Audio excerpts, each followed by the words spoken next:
Hello friends, welcome है आपका मेरे इस न्यू लेक्चर में। और आज के लेक्चर में हम कवर करेंगे लिपिड प्रोफाइल टेस्ट को।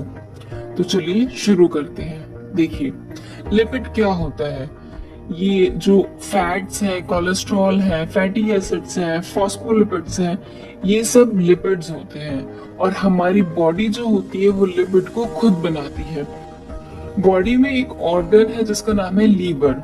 लीवर जो है वो लिपिड्स को प्रोड्यूस करता है और फिर ये लिपिड जो है ये ब्लड के थ्रू ट्रांसपोर्ट होकर बॉडी की वेरियस सेल्स में जहाँ पे नीड है लिपिड्स की, वहां पे ये लिपिड्स डिलीवर होते हैं। ओके, तो अब लेकिन जो लिपिड्स होते हैं ये वाटर के साथ सॉल्युबल नहीं होते, बट ऑर्गेनिक सब्सटेंस जैसे कि एसीटोन, क्लोरोफॉर्म, इनके साथ ही सॉल्युबल होते हैं। बट पानी के साथ लिपिड जो है वो सॉल्युबल नहीं होता है। तो अब जब पानी के साथ सॉल्युबल नहीं होता है तो लिपिड कैसे फिर ब्लड में ट्रांसपोर्ट होता है, क्योंकि हमारा ब्लड भी पानी का ही बना होता है। तो ये लिपिड्स कैसे ट्रांसपोर्ट होते हैं?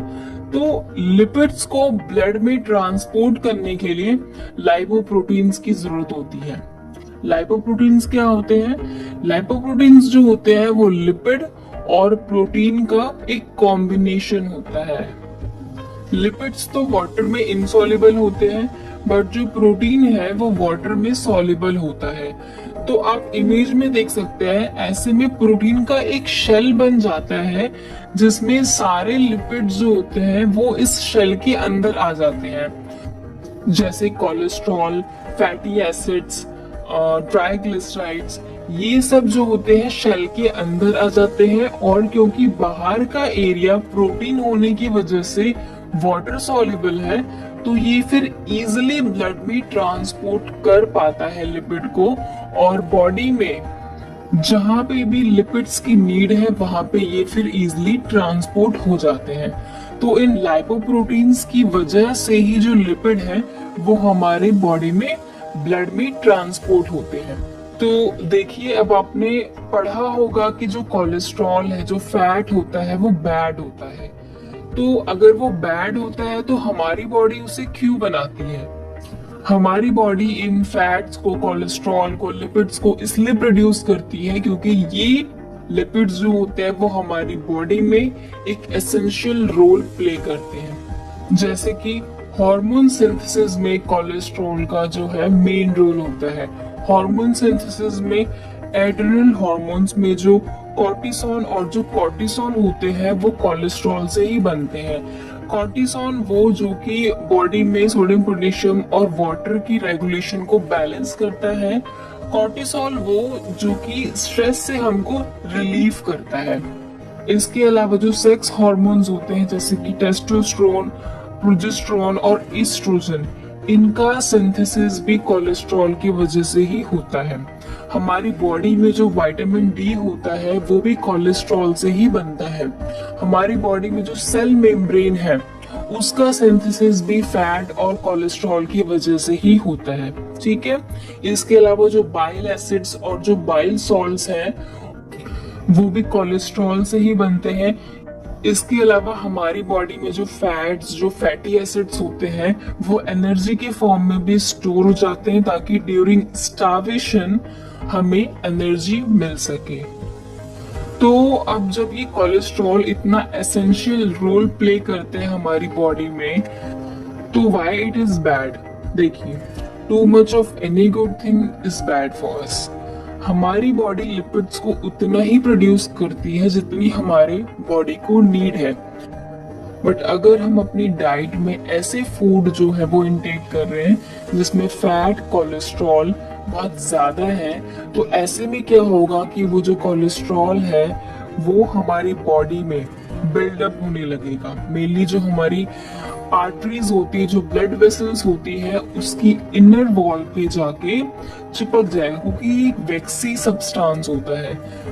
तो जब धीरे धीरे ये कोलेस्ट्रॉल ब्लड वेसल्स में डिपॉजिट होने लगेगा तो एक प्लाक का फॉर्मेशन कर देगा, जिसकी वजह से जो ब्लड है वो उसका फ्लो जो है स्टॉप हो जाएगा। और फिर ऐसी कंडीशन को हम बोलते हैं एथेरोस्क्लेरोसिस। ठीक है, तो ऐसे में क्या होगा कि इस कंडीशन में हार्ट डिजीज और स्ट्रोक का खतरा बहुत ज्यादा हो जाता है, क्योंकि जो कोलेस्ट्रॉल होता है वो कभी मेटाबोलाइज नहीं होता, या तो वो बॉडी में ही रहेगा और या फिर वो कोलेस्ट्रॉल जो है वो लीवर के थ्रू बॉडी से एक्सक्रीट होगा। तो अगर फैट का, कोलेस्ट्रॉल का इनपुट और आउटपुट सेम है तो कोई प्रॉब्लम नहीं है, बट अगर बहुत ज्यादा हम इनटेक कर रहे हैं तो फिर कार्डियोवास्कुलर डिजीज और स्ट्रोक का खतरा बहुत बढ़ जाता है। तो लिपिड प्रोफाइल टेस्ट हम इसलिए करते हैं ये मेजर करने के लिए कि हमारे ब्लड में कितना लिपिड, कितना कोलेस्ट्रॉल जो है वो प्रेजेंट है। लिपिड प्रोफाइल टेस्ट में जो कंपोनेंट्स आते हैं वो है total cholesterol, LDL, SDL, VLDL और ट्राइग्लिसराइड। और इन कंपोनेंट्स को हम वन बाय वन कवर करेंगे। सबसे पहले शुरू करते हैं टोटल कोलेस्ट्रॉल से। टोटल कोलेस्ट्रॉल, देखिए मैंने आपको बताया कि जो कोलेस्ट्रॉल है वो लीवर में प्रोड्यूस होता है। इसके अलावा कोलेस्ट्रॉल जो है वो एनिमल फूड में भी प्रेजेंट होता है। कोलेस्ट्रॉल का मैंने आपको फंक्शन अभी बताया था। कोलेस्ट्रॉल का बहुत एसेंशियल फंक्शन होता है हमारी बॉडी में। हार्मोन सिंथेसिस में विटामिन डी जो है वो भी कोलेस्ट्रॉल से ही बनता है। सेल मेम्ब्रेन की सिंथेसिस में बाइल एसिड्स और बाइल सॉल्ट्स जो है वो भी कोलेस्ट्रॉल से ही बनता है। बट अगर हम कुछ ऐसे फूड्स जो है वो इंटेक करें जिसमें कोलेस्ट्रॉल बहुत ज्यादा प्रेजेंट है, जैसे कि एनिमल फूड, तो ऐसे में कोलेस्ट्रॉल क्या होगा, हमारी बॉडी में, हमारे ब्लड वेसल्स में डिपॉजिट होने लगेगा, जिसकी वजह से क्या होगा कि जो ब्लड का फ्लो है वो रुक जाएगा। ओके, और ऐसे में फिर स्ट्रोक और कार्डियोवास्कुलर डिजीज का रिस्क बहुत ज्यादा बढ़ जाएगा। तो अगर किसी के ब्लड में कोलेस्ट्रॉल ये एबनॉर्मल कंसीडर किया जाता है। एलडीएल को कैलकुलेट करने का जो फॉर्मूला है वो है total cholesterol minus HDL minus VLDL, या फिर total cholesterol minus HDL minus TG divided by 5। Third जो कंपोनेंट है लिपिड प्रोफाइल में वो है हाई डेंसिटी लाइपोप्रोटीन, और एसडीएल की जो डेंसिटी होती है वो 1.090 ग्राम पर ml होती है। एचडीएल का मेन फंक्शन क्या होता है कि जो भी कोलेस्ट्रॉल एलडीएल ने ब्लड वेसल्स में डिपॉजिट किया था उसको एचडीएल मॉलिक्यूल जो होता है ब्लड वेसल से कोलेस्ट्रॉल को कलेक्ट करके वापस से लीवर में ले जाके डिलीवर करता है। एसडीएल के पास एक एंजाइम एक्टिविटी होती है जिसको बोलते हैं LCAT activity, lecithin cholesterol acyl transferase, और इस एंजाइम की हेल्प से ही एचडीएल मॉलिक्यूल जो है वो ब्लड वेसल्स में डिपॉजिट कोलेस्ट्रॉल को कलेक्ट करके वापस से लीवर में ले जाके डिलीवर करता है, और फिर लीवर उसको फिर बॉडी से एक्सक्रीट करता है।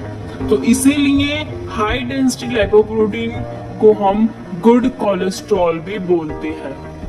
तो अगर किसी के ब्लड में एचडीएल का लेवल बहुत ज्यादा है तो फिर लो रिस्क होता है हार्ट डिजीज और स्ट्रोक का।